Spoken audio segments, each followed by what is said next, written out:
The dog should have frozen miles ago, but something inside that ammo box would not let him stop. Before sunrise, the Blue Ridge Mountains are buried beneath a storm so quiet it seems to have swallowed the whole world. Snow drifts across the narrow Virginia road in pale ribbons, covering tire tracks almost as soon as they appear.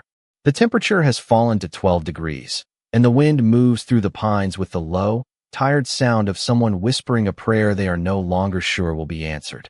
Staff Sergeant Caleb Mercer sees the dog outside a small veterans' chapel near the edge of the county road. At first, he thinks the dark shape is a fallen branch being pushed through the snow. Then it moves again, slowly, deliberately. A German shepherd emerges from the white haze with a frayed canvas strap clenched between his teeth. His sable coat is crusted with ice. Snow clings to his eyebrows and silvered muzzle. Each breath leaves his mouth as a thin cloud that disappears before the next one comes. Behind him, scraping across the frozen pavement, is an old military ammunition box. The metal container catches against a ridge of ice. The dog braces his front legs, lowers his head, and pulls. Nothing happens. His paws slip. He falls to one knee, rises again, and tightens his jaw around the strap. Caleb stops beside his truck, one gloved hand still resting on the door. He has spent enough winters in the mountains to know what cold does to a living body. It steals feeling first, then judgment, then the will to move. But this dog is still moving. Not toward shelter. Not toward the warm light above the chapel door. Toward him. Caleb steps into the road. The snow reaches above his boots, and the wind cuts beneath the collar of his canvas jacket. "Easy boy," he says. His voice sounds unfamiliar after so many quiet days. The German shepherd lifts his head. Amber eyes meet Caleb's from 20 feet away. There is exhaustion in them, but no confusion. The dog knows exactly where he is going. He drags the box another yard.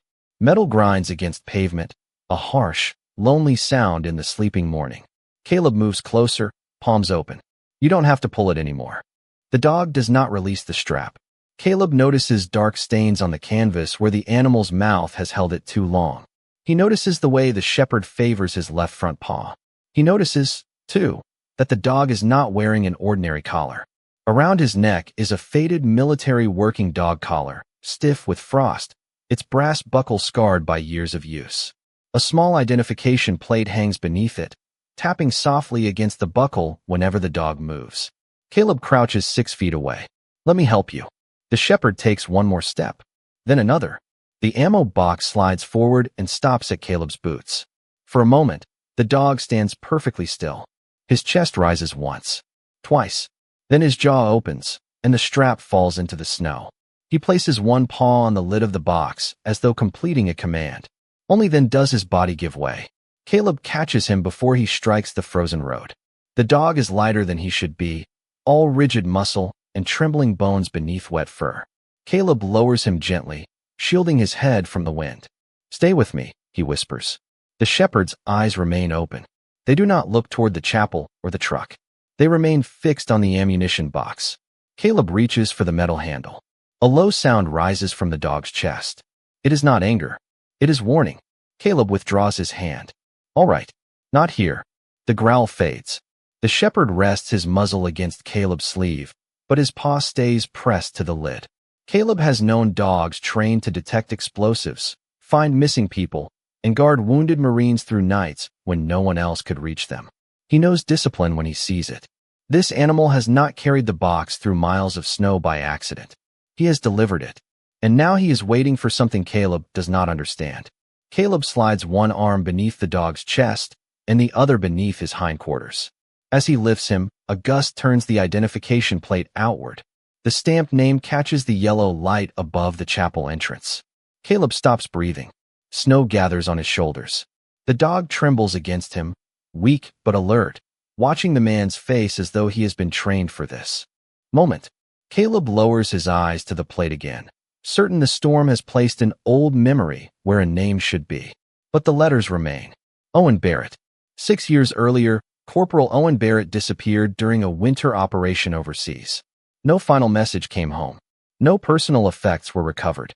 Caleb had spoken at the memorial with Owen's empty boots standing beneath a rifle and helmet, then spent every winter since avoiding the people who told him he had done everything he could. Now a freezing K9 has crossed a mountain storm wearing Owen's name. Caleb looks down at the ammo box. Beneath the ice, faded black letters are stenciled across its side. A unit number. Their unit number. The German shepherd presses his head against Caleb's chest, listening to the sudden, uneven beat of his heart. Caleb holds him closer and turns toward the truck, leaving the box untouched in the snow. Behind them, the chapel bell moves once in the wind. It makes no sound, but the dog lifts his ears as if he hears something Caleb cannot. Caleb carries the German shepherd to the truck and settles him across the passenger seat, wrapping a wool emergency blanket around the frozen body before turning the heater as high as it will go. The dog does not resist. He lies stiffly beneath the blanket, breathing in shallow pulls, his amber eyes fixed through the windshield on the ammunition box still resting beside the chapel road. Caleb follows that gaze and understands. "I am not leaving it," he says. The shepherd blinks once. Caleb steps back into the storm, lifts the metal box by its handle, and feels its surprising weight pull against his shoulder. Something shifts inside with a dull sound. Not loose ammunition. Something softer. Something carefully packed. He places the box behind the driver's seat, and the dog finally lowers his head. The drive to Caleb's cabin is less than 4 miles, but the snow makes every turn feel longer. Wind sweeps across the road, hiding the yellow center line beneath white dust. The heater hums. Meltwater gathers beneath the dog's paws. Caleb keeps one hand on the wheel and the other near the shepherd's shoulder, touching him every few minutes to make sure the trembling has not stopped for the wrong reason. "You came a long way, did you not?" he murmurs. The dog gives no response. Caleb glances at the collar again. Owen Barrett. The name sits inside the truck like a third passenger. Caleb has not spoken it aloud in almost 2 years. At first, people used it often. Owen would have wanted you to move forward. Owen knew you did your best. Owen would not blame you. Good intentions, every word of them. But grief has a way of turning comfort into noise. Eventually, Caleb stopped attending reunions. He stopped answering calls from men who still called him Staff Sergeant. He stopped driving past the small Veterans Hall on Friday nights because he knew someone would see his truck and wave him inside. His cabin became the one place no one expected him to explain why he had returned when Owen had not. It stands alone near a frozen creek, built from dark cedar and fieldstone, with a narrow porch facing the mountains. Caleb parks beside the woodpile and carries the dog indoors first. The shepherd lifts his head when they cross the threshold. His nose moves slowly, testing the air. Wood smoke, coffee, leather, pine cleaner. The quiet life of a man who owns only what he needs. Caleb lays him on a thick rug near the stove and adds 2 logs to the fire. Orange light moves across the dog's wet coat. Ice begins to soften around his ears and along the fur beneath his collar. Caleb brings towels, a bowl of lukewarm water, and an old quilt from the cedar chest beside the wall. He works without hurry, rubbing warmth back into the shepherd's legs, careful around the left front paw. There is no fresh wound, only raw skin and a pad worn smooth from distance. "You kept walking," Caleb says quietly, "even after your feet told you to stop." The dog watches him with an expression too steady to be called fear. Caleb has seen that look before in working dogs waiting for a command. It is patience held under pressure. He removes the identification plate from beneath the stiff collar and cleans it with the corner of a towel. Owen's name remains. On the reverse side is a service number Caleb recognizes. Not Owen's. The number belongs to the old K9 training program attached to their unit. Caleb sits back on his heels. "Who are you?" The shepherd's ears shift at the sound of his voice. Caleb looks toward the window.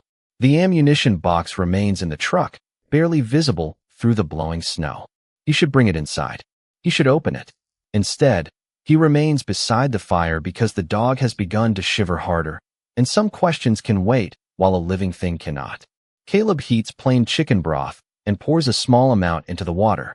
The shepherd drinks only after Caleb touches 2 fingers to the bowl. Slow at first, then deeper. When he finishes, he rests his muzzle across Caleb's boot. The gesture is so natural that Caleb forgets to breathe. Owen's dog, he thinks. The words arrive without permission. He studies the dark saddle of fur, the silver along the muzzle, the faint line near the right ear where an old harness once rubbed. 6 years is a long time for any working dog. Long enough for records to disappear. long enough for people to stop searching. Caleb reaches toward the collar, then pauses. Did he send you? The shepherd closes his eyes. Outside, a branch bends beneath the snow and brushes the roof with a soft scraping sound. Caleb's mind returns to another winter, another building, another order given into a radio while weather erased every landmark around them. Owen had stayed behind to guide 2 younger Marines toward shelter. Caleb had promised to return before nightfall. The storm closed the road. The rescue team arrived too late to find anyone. No body, no dog, no final answer. Only an empty place where certainty should have been. Caleb spent years telling himself that command had required him to leave. His heart never accepted the report. The shepherd suddenly raises his head. Caleb has spoken without realizing it. Owen. The dog pushes himself upright. The blanket slips from his shoulders. Despite the weakness in his legs, he straightens his spine, lifts his chest, and fixes his eyes on Caleb. Then he sits perfectly still in the formal posture of a military working dog awaiting instruction. Caleb feels the room grow smaller around them. He whispers the name again. Owen. Barrett. The dog rises, turns toward the front door, and looks back once. Not toward the food. Not toward the fire. Toward the ammunition box outside. Caleb stands slowly. The shepherd has not come to the cabin for shelter alone. He has come to finish a command. Caleb brings the ammunition box inside and sets it beside the stove, where beads of meltwater begin to gather beneath the rusted corners. The German shepherd watches every movement. He does not approach the fire again. He stands near the door with his ears forward, his body angled toward the storm as though warmth is only a delay between orders. Caleb kneels beside the box and brushes away the ice with a towel. The old unit number is clearer now, followed by a smaller marking he remembers from the mountain training annex that closed years ago. The place sits nearly 8 miles north of the cabin, beyond a logging road most people no longer use. Caleb looks at the dog. Is that where you came from? The shepherd steps to the box, touches the lid with his nose, then turns toward the door. Caleb feels the answer before he accepts it.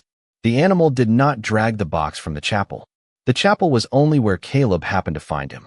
Somewhere beyond the ridge, there is a beginning to this trail. The wind presses against the windows. Snow rattles softly across the roof. Caleb checks the clock above the kitchen shelf. It is a little after 6 in the morning. Dawn is coming, but the sky outside remains the color of steel. He should call the county road department. He should contact the military archives. He should wait until the storm eases. Instead, he finds himself pulling on a heavier coat. The shepherd watches him lace his boots, then moves toward the door before Caleb reaches for the handle. You can barely stand. The dog looks back once. Caleb has known Marines with the same expression. Do not confuse exhaustion with surrender. He secures the ammunition box in the truck bed beneath a canvas tarp, then lifts the shepherd into the passenger seat. This time, the dog settles without protest. Caleb places the quilt around him and starts north. The road narrows beyond the county line. Snow covers the ditches and softens the old fence posts into pale shapes. For the first 2 miles, the shepherd lies still. Then, at a fork near an abandoned gas station, he lifts his head and looks sharply to the left. Caleb slows. The road sign is almost hidden beneath ice, but the faded lettering remains.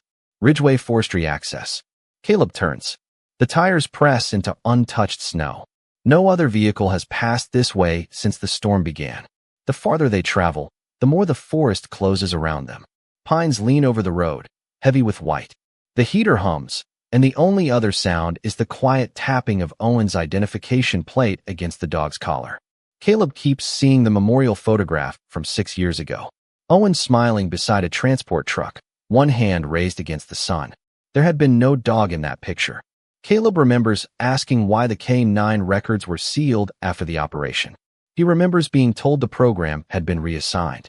At the time, he had lacked the strength to ask more. The shepherd suddenly rises and presses his nose to the windshield. Ahead, a fallen branch blocks the road. Caleb stops the truck and steps outside. The cold meets him instantly. He drags the branch aside, then notices tracks along the shoulder. For paw prints, partly filled with new snow. They run toward the road from the forest and continue ahead. Caleb crouches. These are not fresh enough to be from the last hour. Beneath them, barely visible, is another set. Then another. The same path traveled repeatedly. The dog has walked this road more than once, perhaps for days, each attempt covered by another layer of snow. Caleb returns to the truck and looks at the shepherd. You kept coming back. The dog lowers his head, not in shame, but in weariness. A mile later, the road ends at a chain gate hanging open on one hinge. Beyond it stands the remains of the old training annex. 3 low buildings sit beneath the trees, their roofs sagging under snow. A rusted flagpole rises from the center yard. No flag remains, only a frayed rope clicking against the metal in the wind. The shepherd becomes alert before Caleb stops the engine. He jumps down without waiting, stumbles once, then continues across the yard. Caleb follows, carrying the ammunition box. The dog leads him to the smallest building, a former K9 equipment room with frost clouding the windows. The door is unlocked. Inside, the air smells of dust, cedar, and old canvas. Sunlight begins to filter weakly through the storm, revealing empty kennels, cracked bowls, and hooks where working harnesses once hung. The shepherd moves to the far wall and sits beneath a wooden cabinet. Caleb sets down the box and opens the cabinet. Most of the shelves are bare. On the bottom rests a single framed photograph, face down beneath a thin layer of dust. Caleb lifts it carefully and turns it over. Owen stands in front of this very building, older and thinner than Caleb remembers, one hand resting on the head of the same German shepherd. The date printed in the corner is 3 years after Owen was declared dead. Caleb stares until the numbers blur. The dog presses close to his leg. Somewhere in the building, water drips with the steady rhythm of a clock. Owen had survived, and for 3 years, someone had made certain Caleb never knew. Caleb remains beneath the cabinet light with the photograph held between both hands. The date in the corner refuses to change. 3 years after the memorial. 3 years after the folded flag, the empty boots, and the official letter that used careful language to describe a man no one had brought home. Beside him, the German shepherd sits quietly, close enough that his shoulder touches Caleb's knee. The contact is gentle, but deliberate. Not comfort alone. Guidance. Caleb turns the photograph over.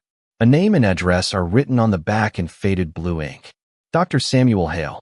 Below it is a line Caleb recognizes as Owen's handwriting. He gave me back the years the mountain took. Caleb closes his eyes. For one brief moment, anger arrives before grief. It burns clean and sharp. Someone knew. Someone watched Caleb carry 6 winters of guilt while Owen was alive somewhere beneath the same American sky. But the feeling cannot hold. The dog rests one paw against Caleb's boot, and the anger loosens into something heavier. Caleb searches the cabinet again. Behind an old stack of training manuals, he finds a canvas folder tied with cotton cord. The first page bears the seal of a private rehabilitation clinic that closed 2 years earlier. The records are incomplete, written in the plain, restrained language of people trying to measure a life with dates and symptoms. Unidentified male, found near a mountain settlement. Severe exposure. Fragmented memory. No reliable identification. Responds to the name Owen. Caleb lowers himself onto a wooden bench. The building is cold enough for his breath to show, yet his palms feel warm around the paper. According to the notes, Owen had survived the storm and reached a remote village with 2 younger Marines who were later transferred through another command. Owen remained behind because he could not remember his full name, his unit, or the country he belonged to. By the time military officials traced the reports, the clinic had moved him under confidential care. Then the trail disappeared. Caleb reads the pages twice, searching for the sentence that explains why no one called him. There is none. Only gaps. Missing signatures. Redacted references. Decisions made by people whose names have been removed. At the bottom of one report, Samuel Hale has written a note by hand. Patient remembers one person clearly during sleep. Caleb. He believes Caleb is waiting for him. The words strike more softly than accusation, which makes them harder to bear. Caleb looks toward the shepherd. He remembered me. The dog's ears lift. Caleb turns the page. Owen's memory returns slowly over 2 years. First came voices, then faces, then the details of the winter operation. The final report states that Owen refused public recognition and asked that no contact be made until he could walk without assistance and speak without losing his place. He wanted to return as himself, not as a man everyone would pity. But another illness appeared before he could make the journey. A rare heart condition, likely worsened by years without proper treatment.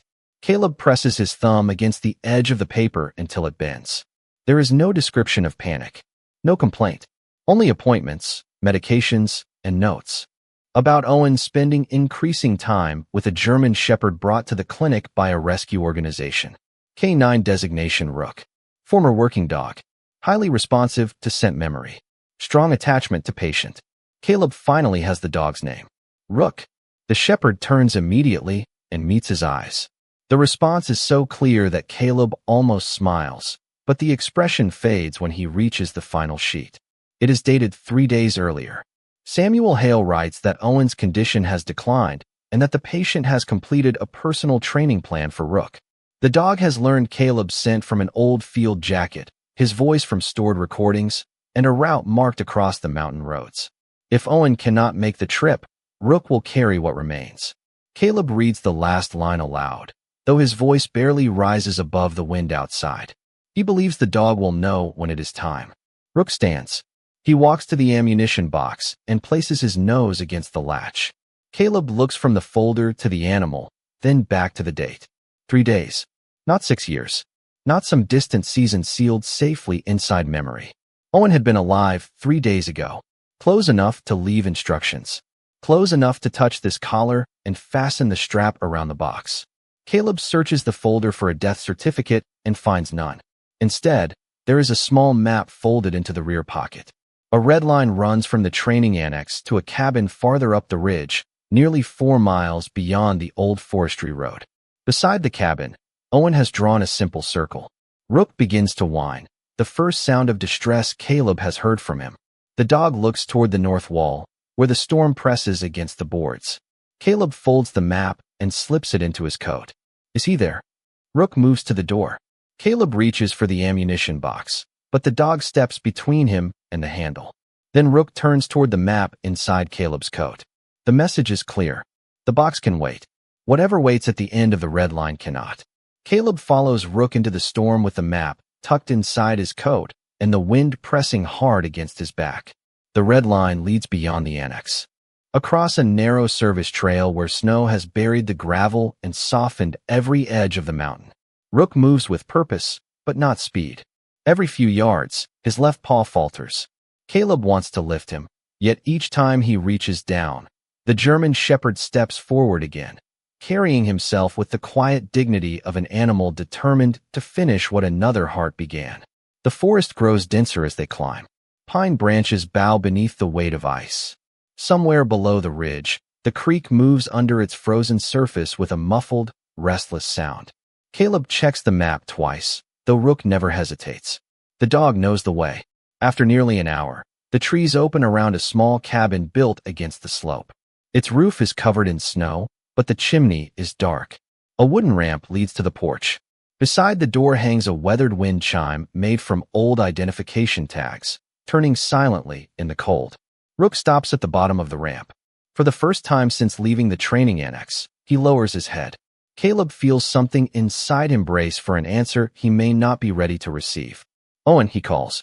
The name travels no farther than the porch. No footsteps answer. No light appears behind the curtains. Rook climbs the ramp and presses his nose against the door. It opens beneath the gentle pressure. The cabin is warmer than the air outside, though the fire has burned down to gray ash. A wool blanket rests folded across a narrow bed. Medicine bottles stand in a careful row beside a glass of water. On the table are 2 cups, one clean and one stained with coffee, as if someone expected company and finally stopped waiting. Caleb removes his hat. The room smells faintly of cedar, old paper, and the same soap Owen used during deployment. The scent reaches across 6 years with more force than any photograph. Rook walks to the bed and places his chin on the mattress. He does not whine. He simply stands there, eyes closed, breathing in what remains. Caleb notices an envelope beneath the lamp. His name is written across the front. Before he can touch it, the front door opens behind him. An elderly man enters, carrying a canvas medical bag. He is tall, but stooped, with white hair beneath a wool cap and a face shaped by long years of listening. "You must be Caleb Mercer," he says. Caleb turns. "Samuel Hale?" The man nods and looks toward Rook. I hoped he would find you before the weather closed the roads. Caleb cannot bring himself to ask the question directly. Samuel seems to understand. He sets the bag on the table and removes his gloves. Owen passed peacefully 3 nights ago. Rook was beside him. There was no fear, only concern that he had not completed his last promise. The room remains still. Caleb looks toward the bed, where Rook has lowered himself to the floor. Why did no one tell me he was alive? Samuel's eyes carry no defense. At first, he could not tell us who he was. Later, when his memory returned, he wanted to come to you himself. Then his health began to fail. He was afraid a telephone call would turn him into another wound you could not close. Caleb looks down at the envelope. So he sent the dog. He trusted Rook more than he trusted distance. Samuel reaches beneath the lamp and lifts a small brass key tied to a faded green cord. He said you would know what it opened. Caleb takes the key. It is cold despite the warmth of the room. The shape matches the old military lock on the ammunition box. Rook opens his eyes and rises when he sees it. The journey back to the annex is slower. Caleb carries Rook for the final half-mile, the dog's head resting against his shoulder, Owen's identification plate tapping softly against the zipper of Caleb's coat. By the time they return, morning light has begun to filter through the clouds, pale and uncertain. Inside the equipment room, Caleb places Rook beside the wall and kneels before the box. The key turns with resistance, then releases the lock with a small metallic click. Rook watches without moving. Caleb lifts the lid. Inside, beneath a folded field jacket, lie Owen's identification tags, several photographs, Rook's first working collar, and the envelope from the cabin. Caleb opens the letter with trembling hands. Owen's handwriting fills 3 pages, uneven near the end, but unmistakably his. Caleb reads in silence until one sentence stops. Him. You did not leave me. I chose to stay so the others could come home, and I would make that choice again. The next line is shorter. I never blamed you. Caleb presses the paper to his chest. For 6 years, he has imagined a final moment filled with disappointment. Instead, Owen's last gift is mercy. The tears come quietly. Rook crosses the small space and rests his head against Caleb's shoulder. Caleb wraps one arm around him and closes his eyes. For a few breaths, the empty room holds 2 survivors and the words of a man who has finally found his way home. Then Rook pulls away. He turns toward a locked door at the far end of the building and gives one clear bark. Caleb looks at the key still in his hand. The ammunition box has answered one question. The dog is telling him there is another. Caleb rises slowly, still holding Owen's letter, and follows Rook toward the locked door at the end of the equipment room. The brass key fits the second lock as though it has been waiting for his hand. When the latch releases, the door opens into a narrow room hidden behind the old kennels. Dust floats through a shaft of pale morning light. A small bed rests against one wall. Beside it stands a wooden desk covered with maps, medicine bottles, training notes, and carefully labeled recording discs. There are no medals displayed, no framed commendations, no photographs of ceremonies. Only the quiet evidence of a man who spent his final months preparing a dog to complete one last mission. Rook enters first. His steps become softer. He walks to the bed, circles once, and lowers himself beside it, placing his head where a pair of worn slippers still rests beneath the blanket. Caleb stands in the doorway, unable to move. The room carries Owen everywhere. In the wool coat hanging from a peg. In the coffee cup marked with a faded Marine Corps emblem. In the half-finished model airplane on the windowsill, the same kind Owen used to build during long nights overseas. Caleb touches the back of the desk chair. The wood is polished smooth where Owen's hand must have rested. On the desk lies a notebook titled Rook Training Record. Caleb opens it. The early pages contain simple commands. Wait. Search. Return. Find shelter. Later entries become more specific. Follow the scent from the field jacket. Recognize Caleb Mercer's voice. Travel from the ridge cabin to the old annex. Pull the container only when conditions allow. Do not abandon the container. Do not open it. Find Caleb. Caleb reads the final command twice. Stay with him. The words blur, and he closes the notebook before the tears return. Beside the record is a small video player connected to an old television. A disc already rests inside. Caleb presses the power button. The screen flickers, filling the room with gray light. Owen appears seated on the same bed, thinner than in the photograph, a blanket across his knees. Rook sits beside him, younger, his coat darker around the muzzle. Owen reaches into a canvas bag and removes Caleb's old field jacket. Even through the screen, Caleb recognizes the torn cuff and the stitched name above the pocket. Owen lets Rook smell the fabric, then speaks Caleb's name slowly. The dog looks toward the camera. Owen smiles. It is tired, but real. That is him, Owen says. You find him. Caleb watches another recording. Then another. In one, Owen plays an old voice message Caleb sent years earlier. Rook learns to lift his head when Caleb speaks. In another, Owen walks only a few yards beside the dog before needing to rest. The sessions grow shorter as the dates move forward. His breathing becomes heavier. His hands tremble when he fastens the training harness. Yet he never speaks with pity. Every command is calm. Every correction is gentle. Every reward is given with the same quiet pride Caleb remembers from the man who once taught younger Marines how to stay steady when fear made the world feel smaller. The final recording begins in evening light. Snow moves beyond the window. Owen sits close to the camera, wrapped in the green field jacket that once belonged to Caleb. Rook rests at his feet. For several seconds, Owen says nothing. He simply looks into the lens as though searching for the courage to cross 6 years in a single breath. Caleb, if you are watching this, then Rook made it.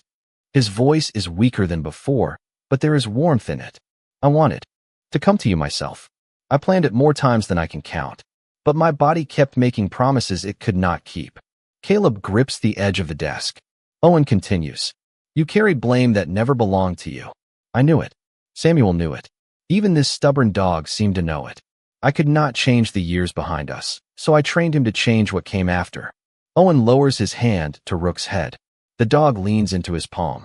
Find him, Owen says softly. Do not let him spend another winter alone. Rook raises his eyes toward Owen, and for one suspended moment, man and dog seem to understand the full weight of the command. Then Owen looks back at the camera. There is still one life Caleb has time to save. The screen goes dark. Caleb remains seated in the gray reflection of the television. He expects Rook to stay beside the bed, but the dog rises and walks back toward the ammunition box. He scratches once at the metal bottom, then looks at Caleb. The meaning settles slowly. Owen's message is not finished. Caleb kneels beside the box and removes the photographs, the collar, and the folded jacket. Beneath them, the steel floor sounds hollow. Rook presses his nose against one corner. Caleb finds a recessed latch hidden under the lining and lifts a second panel. Inside rests a sealed envelope marked with Rook's name, a bottle of heart medicine, and a veterinary file dated 1 week earlier. Caleb opens the file. The words are clinical, careful, and impossible to misunderstand. Advanced heart disease. Limited endurance. Immediate treatment recommended. Caleb looks at the worn pads of Rook's paws, the frost still melting from his fur, and the miles of mountain road he crossed while carrying Owen's last promise. Rook sways where he stands. Then his legs fold beneath him. Caleb catches him before he reaches the floor. The dog's heartbeat flutters against Caleb's hand, faint and uneven. Owen's final words return with sudden clarity. The life Caleb still has time to save is lying in his arms. Caleb gathers Rook into his arms and feels the dog's uneven heartbeat against his chest. For 1 second, the old instinct to freeze takes hold. The same instinct that has followed him through every winter since Owen disappeared. Wait for instructions. Wait for certainty. Wait until someone else decides what can still be saved. Then Rook opens his eyes. The amber light in them is dim, but present. Caleb rises. Not this time, he says. He carries the German shepherd through the equipment room, past the silent kennels, and out into the storm. Snow has begun to fall harder, erasing their tracks almost as quickly as they make them. Caleb wraps Rook inside the green field jacket from the ammunition box and holds him close beneath his own coat. The truck sits beyond the annex yard, half covered in white. Every step toward it feels too slow. Rook's breathing catches, steadies, then catches again. Caleb keeps talking because silence feels dangerous. Owen found a way to get you this far. I am getting you the rest of the way. He settles Rook across the passenger seat, places the veterinary file on the dashboard, and starts the engine. The nearest emergency animal clinic is 27 miles away in a town below the ridge. On a clear day, the drive takes 40 minutes. Today, the road is almost gone. Caleb calls the clinic before leaving the annex. A woman answers on the fourth ring. He gives Rook's condition, reads the medication label, and describes the faint rhythm beneath his hand. The veterinarian tells him to keep the dog warm, keep him still, and come carefully. Carefully. The word follows Caleb as the truck crawls down the mountain. The windshield wipers push snow aside in tired arcs. Pines appear in the headlights, then vanish behind them. Rook lies beneath the jacket with his muzzle resting near Caleb's thigh. One of Caleb's hands stays on the steering wheel. The other remains against the dog's ribs, counting each rise and fall. At the first steep turn, the tires lose their grip for half a second. Caleb eases off the accelerator and lets the truck settle. Years earlier, he would have cursed the delay. Now he only breathes. Hurry is not always the same as rescue. Sometimes rescue is patience held under pressure. Easy, he whispers, though he is no longer sure whether he is speaking to Rook or himself. 10 miles down, they reach a fallen tree across the road. It is not large, but too heavy to move alone. Caleb stops, looks at the narrow shoulder, and sees just enough room between the trunk and the snowbank. He steps outside, clears loose branches with gloved hands, then returns to the truck and guides it through inch by inch. The side mirror brushes the pine needles. The truck leans toward the ditch. Rook lifts his head at the change in angle. "Stay with me," Caleb says. The tires find solid ground again. When the valley lights finally appear through the storm, Caleb feels something inside him loosen. Not relief. Not yet. Only the knowledge that the road has an end. The clinic waits at the edge of town, a low brick building with a red sign glowing above the entrance. 2 technicians meet him at the door with a rolling stretcher.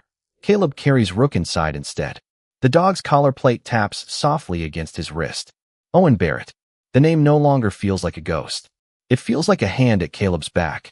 Dr. Hannah Pierce, a woman in her 40s with calm gray eyes, reads the file while her staff places warm blankets around Rook and connects him to a monitor. No one raises a voice. No one rushes without purpose. The room fills with small sounds. A machine humming. Paper turning. Rook drawing in air. Caleb stands beside the table until Dr. Pierce touches his shoulder. "We need space to stabilize him." Caleb looks down. Rook's eyes are closed now. He crossed miles in that storm.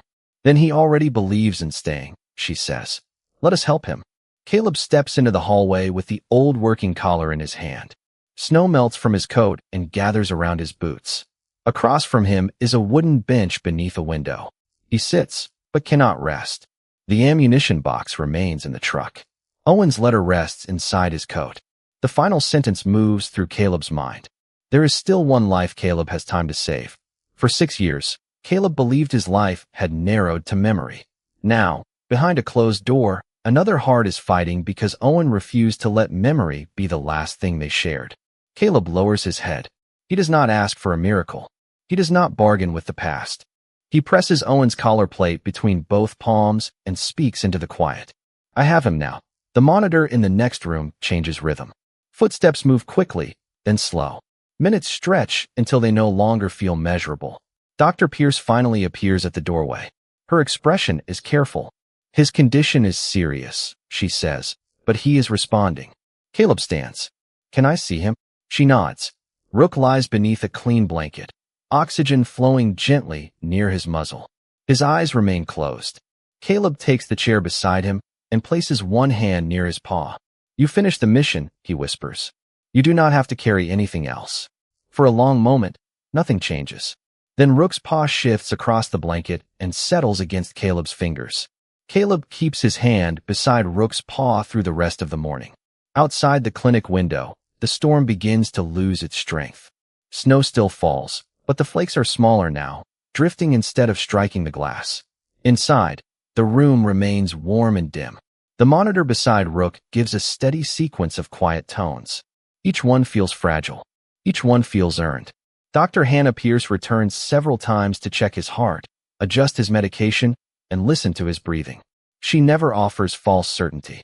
Caleb respects her for that. "He is still in danger," she says. "The next few hours matter." Caleb nods. He has heard words like those before in other places, under other lights. Yet this time, he does not step away.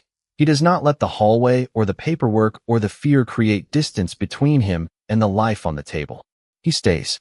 Around noon, Samuel Hale arrives carrying the same canvas medical bag from Owen's cabin. Snow covers the shoulders of his coat. He pauses in the doorway when he sees Rook beneath the blankets. "He made it," Samuel says. "He got you there." Caleb looks at the dog. "Yes." Caleb's jaw tightens. Then why let him make that trip? Because Rook would have made it with or without permission. Samuel folds his hands around his cap. Owen tried to arrange a driver. The roads closed. The telephone lines failed. Before dawn, Rook took the harness and waited beside the box.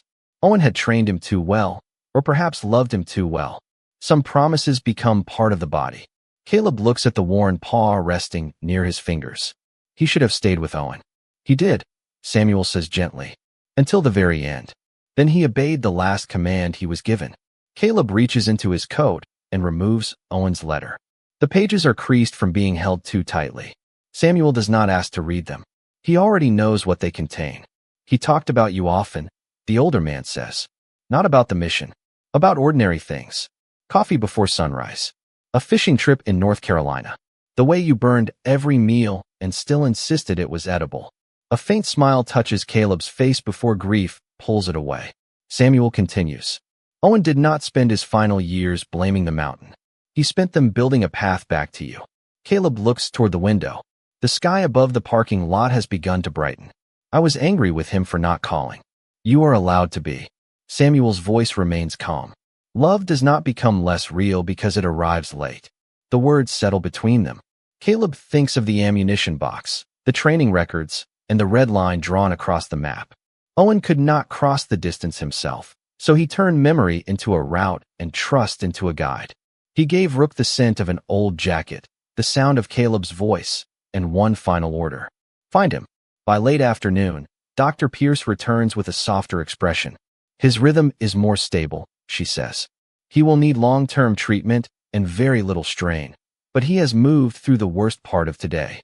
Caleb exhales for what feels like the first time in hours. "When can he come home?" Dr. Pierce studies him. "Home with you." Caleb looks at Rook. The answer has been waiting since the chapel road. "Yes." Rook's ears move at the sound of Caleb's voice. His eyes open slowly. They are tired, clouded by medication, but they find Caleb at once. Caleb leans closer. "You heard that, did you not?" Rook's tail moves once beneath the blanket. It is barely more than a touch against the fabric, but Samuel closes his eyes and smiles. Caleb rests his forehead near the dog's. "You found me," he whispers. "Now I am taking you home." 2 days later, the storm has passed. The mountains stand clean and bright beneath a blue winter sky. Caleb carries Rook from the clinic to the truck, though the dog tries to place one paw on the ground as if duty still requires him to walk. "No," Caleb says. "You have done enough." The ammunition box waits behind the seat, cleaned of ice, but still marked by every mile it traveled. Caleb places Owen's letter inside, then closes the lid without locking it. Some truths are not meant to be sealed again. On the drive toward the cabin, Rook rests beneath the green field jacket and watches the ridgelines move beyond the window. Caleb reaches across the seat and lays one hand beside him. The dog presses his paw against Caleb's wrist. No command passes between them. None is needed. Somewhere behind them, the old annex and Owen's empty room remain beneath the snow. Ahead, smoke rises from Caleb's chimney into the clear afternoon air. For the first time in 6 years, he does not feel that he is returning to an empty house. Spring reaches the Blue Ridge Mountains quietly. It begins with water moving beneath the last shelves of ice, then with small green shoots appearing beside the road where Rook once dragged his burden through the snow. By April, the white silence has lifted from the forest, and the old training annex no longer looks abandoned. Fresh cedar replaces the broken boards. New glass fills the windows. The rusted kennels are removed, and the floors are washed until the rooms smell of pine soap and sunlight. Above the entrance, Caleb hangs a simple wooden sign, Barrett House. Beneath the name are smaller words carved by hand. A home for those who served and were left waiting. Caleb does most of the work himself, but he is not alone. Samuel Hale brings boxes of Owen's records and tells stories while he sorts them. Dr. Hannah Pierce visits every Thursday to check the animals without charging for her time. Men from the Veterans Hall arrive with lumber, tools, coffee, and the quiet understanding that some repairs require more than nails. Caleb does not avoid them now. He listens when they speak Owen's name. Sometimes he even laughs. The sound still surprises him, but Rook always lifts his head when he hears it, as if confirming that another part of the mission has been completed. Rook's heart remains fragile. He takes medicine twice each day and walks only short distances beneath Dr. Pierce's orders. At first, Caleb worries that rest will trouble a dog trained to work. Instead, Rook finds a new kind of duty. He greets every animal brought through the front door. An old Labrador who refuses to leave the corner. A nervous Belgian Malinois who wakes at every unfamiliar sound. A gray-muzzled shepherd whose handler died before anyone came to claim him. Rook never crowds them. He sits several feet away, facing the same direction, offering the patient companionship of someone who knows that trust cannot be commanded. One by one, the dogs begin to move closer. Caleb understands because Rook once did the same for him. The ammunition box rests on a shelf near the entrance. Caleb cleans away the rust, but leaves the scratches along its sides. They are part of the message. Owen's identification tags hang above it beside Rook's first working collar. Inside are the green field jacket, the photographs, and the 3-page letter Caleb still reads on difficult nights. The lid is never locked. On the front of the shelf, Caleb attaches a brass plate. Some messages are too important for human hands. Visitors often stop to read the words. Caleb never explains them unless someone asks. Even then, he tells only what matters. A loyal dog carried a promise through a storm. A friend used his final days to guide 2 lost souls toward each other. The rest belongs to silence. Near the end of May, Barrett House receives its first emergency call. A retired military dog named Scout has been found at a closed boarding facility nearly 40 miles away. The elderly shepherd is frightened, underweight, and unwilling to enter a vehicle. Caleb drives out with Rook resting in the passenger seat. When they arrive, Scout stands behind a chain gate, watching every person with tired suspicion. Caleb does not reach for him. He opens the gate and sits on the ground. Rook lowers himself several feet away. For nearly an hour, no one moves. Wind passes through the grass. A truck hums on the distant highway. Finally, Scout steps forward and touches his nose to Rook's shoulder. Rook remains still. Scout takes another step. Caleb opens the back door of the truck, and the old dog climbs inside without being asked. On the return trip, Rook watches Scout in the mirror. His tail taps once against the seat. Caleb smiles. "You are still finding them," he says. By summer, 6 retired dogs live at Barrett House. Some are adopted.